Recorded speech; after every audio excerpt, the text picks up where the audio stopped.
You step off the plane at Charles de Gaulle Airport, suitcase in hand, its heart full of expectations. Outside the terminal, the wide Parisian boulevards shine. Cafes buzz. The wine is cheap. The metro runs fast. Everything looks like the France on postcards, polished, timeless, elegant. But something feels wrong. You cannot quite explain it. The people seem tired. The prices feel sharp. And behind each glossy surface, layers of wear quietly show. This is not the collapsing France of headlines, or the romantic France of ads. It is something far more invisible, a wealthy country going quietly, mathematically broke. The middle class is shrinking. Infrastructure is cracking, and the illusion is held together by borrowed time and forgotten truths. Welcome to the real economy of France. Imagine doing everything right. You survive the competitive university system, earn your degree, speak a second language, and land your first professional job in a mid-sized French city. Then comes your first paycheck. Around 940 euros net per month, the median salary in France as of 2024. And then you realize something: your neighbor, with no degree, working minimum wage as a cleaner or cashier, earns roughly 1,400 euros after tax. The gap between middle class and minimum wage, less than 500 euros per month. Economists call this smicrodization, the flattening of the wage structure. As minimum wages rise to meet inflation, higher wages stay frozen. Not because employers are greedy, but because taxes and labor costs are too high to allow meaningful raises. In theory, France rewards hard work. In practice, tens of thousands of skilled workers take home barely more than those with no formal training at all. For young professionals, it is not just discouraging, it is demotivating. Why work harder? Accept pressure or try to innovate if the reward is barely survival. And we are not just talking about Paris. In major cities across the country, salaries barely cover rent. Career ambition becomes a luxury. Family life becomes financially out of reach. Savings accounts remain empty when effort and reward uncouple. Something deeper begins to unravel, a sense of trust in the system itself. Drive 2 hours north of Paris and the luxury changes. The boutiques disappear. The architecture fades. You are in the industrial heartland, or at least what is left of it. This is Hauts-de-France. Once a thriving engine of French manufacturing, coal, textiles, steel. Now, it is a patchwork of dormant factories and forgotten towns. Manufacturing now accounts for just 10% of France's GDP. Germany, by comparison, still holds close to 20%. Even countries like Italy and Poland have held on more tightly to their industrial base. Why did France let it go? Because for 40 years, policymakers believed in a new vision, a post-industrial society. Build brands, export culture, design luxury. Let others make the things that worked for a while. France became the most visited country in the world. The Eiffel Tower sparkled. American tourists bought 3,000 euros. Handbags and sipped espressos beside world-famous cathedrals. But you cannot build a middle class on museums and waiters. High-paying industrial jobs vanished. So did small-town schools, bakeries, train stations, and doctors. In their place, supermarkets, logistics hubs, Amazon warehouses, the rural middle class withered. In its place rose anger, not ideological, but existential. The Yellow Vest movement was not born in Paris. It came from these parts, from people, quietly crushed under a system that promised prosperity and delivered scarcity. The long-term damage of deindustrialization is not just economic, it is cultural, it is generational. France still teaches its children that it is a proud, modern nation. But in hundreds of towns, the economy tells a different story. A former industrial superpower, now renting its future to tourism. France's public image is built on state generosity, free education, universal healthcare, social protection, maternity benefits, and more. In theory, it is a deeply humane model. In practice, it is backed by a debt machine running on borrowed time as of 2024. France's public debt has surpassed 113% of GDP. well beyond the European Union's designated 60% ceiling. It has not passed a balanced budget since 1974.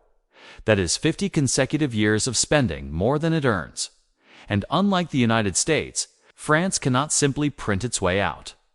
It is tethered to the euro, dependent on the European Central Bank, and fundamentally reliant on external trust in its bonds. Where does the money go? Not into new infrastructure or major capital investment. It goes overwhelmingly into social spending, over 32% of GDP. It's the highest in the developed world. The model is not inherently bad. Safety nets matter, and nobody should fall through cracks. But sustaining this level of spending requires either strong growth or deep reform, and France has done neither. Growth is stagnating. Reforms are bitterly resisted. Now, interest payments on past debt are becoming one of the largest national expenses, rivaling the entire education budget. In basic terms, France is spending more paying off old mistakes than investing in its next generation. The debt itself is not just an economic issue, it is a generational one.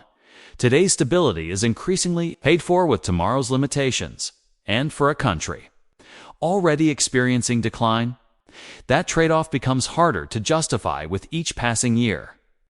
In France, the illusion does not end with wages. It deepens with taxes and how little of your salary actually survives the system.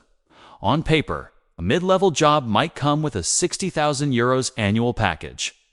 That sounds competitive, almost upper middle class. But when you follow that salary through the tax system, the outcome shocks most outsiders. First, employers must pay massive payroll contributions, slashing that 60,000 euros package down to about euro 43,000 gross income. Then come the employee contributions for retirement, healthcare, unemployment, and more. Finally, income tax is deducted on what remains. By the time your salary hits your bank account, you keep around 33,000 euros net per year, nearly half of what your employer originally paid. Now apply that to rent, groceries, transport, and rising living costs. It becomes clear why so many French workers, even professionals, feel poor. France has the highest tax burden in the OECD, with over 45% of GDP collected through taxes and social charges. The outcome is a nation where individual ambition struggles to breathe under layers of fiscal pressure. Businesses hesitate to create jobs. Workers cannot afford to save. Entrepreneurs are punished by regulation and tax complexity, and those who succeed often leave. France once had a wealth tax on total assets, not just income. Though it was softened under Macron, the message remains clear. Wealth is suspect. Success demands an apology. The result is a slow erosion, not of talent, but of motivation. Citizens contribute more than ever, but feel poorer than before. That feeling is not imaginary. It is a system designed in theory to help, but in practice, it smothers.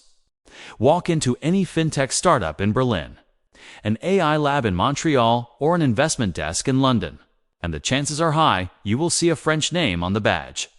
France still produces some of the best educated minds in the world. Its elite schools, the grandes écoles, are academically brutal, but academically brilliant. The problem? Those graduates increasingly do not stay. Why would they? A high-skilled French engineer or software architect in Paris earns, perhaps, 45,000 euros a year after tax. Rent consumes a third of that. Career growth is slow, promotion is rigid, and taxes shave everything. Now compare that to a job offer in California or Switzerland, where salaries triple. Progression is faster, and risk is rewarded rather than punished. The result is a silent exit of France's most ambitious estimates. Show 2.5 to 3 million French citizens live abroad, and it is not random. They are the creators, the technologists, the visionaries, even some of today's most successful global tech firms. Companies like Datadog and Snowflake were founded by French entrepreneurs abroad. What this means is profound. France is paying through public taxes to educate top-tier minds. and then watching as the economic benefit is harvested in other economies. Innovation leaves with them, and a system designed to build a great nation ends up feeding growth elsewhere. For decades, the French social contract was simple. You pay high taxes, and you get world-class public services in return. That contract is breaking. Emergency rooms in major cities now report wait times of 12 hours or more. In some rural regions, doctor shortages are so severe that residents must drive hours just to find basic care. The public education system, once proud, once elite, is slipping fast. Teacher recruitment is in crisis. Class sizes are ballooning. Academic performance is declining. Courts are underfunded. Trains are delayed. Public infrastructure is increasingly patched together rather than rebuilt, and yet the tax burden remains among the highest in the developed world. That mismatch, high contribution, low quality, breeds quiet resentment. The rich opt out. They send their children to private schools, use private clinics, and protect their neighborhoods with private security. The poor and the middle class are left to watch the system degrade slowly, undeniably, and without recourse. Over time, this decline does not just affect quality of life. It changes national psychology. Every failure feels personal. Every long hospital wait, every closed train station, becomes a reminder that the system is hollowing out. France remains beautiful, but in more and more places, it feels like the surface of something that worked long ago. France is not collapsing in flames. It is decaying in silence, quietly losing the elements that once made it a symbol of modern prosperity. What makes this decline dangerous is not how fast it is happening, but how normal it feels.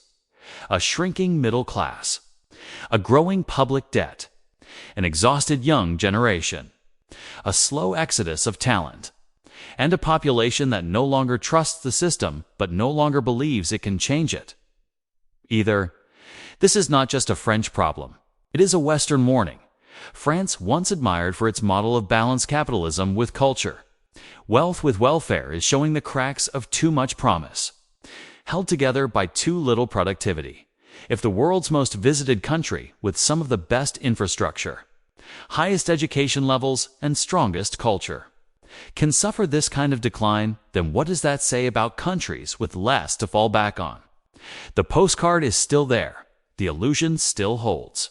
For now, if one of the richest nations on earth is quietly going broke, how sure are you that your country is not on the same path?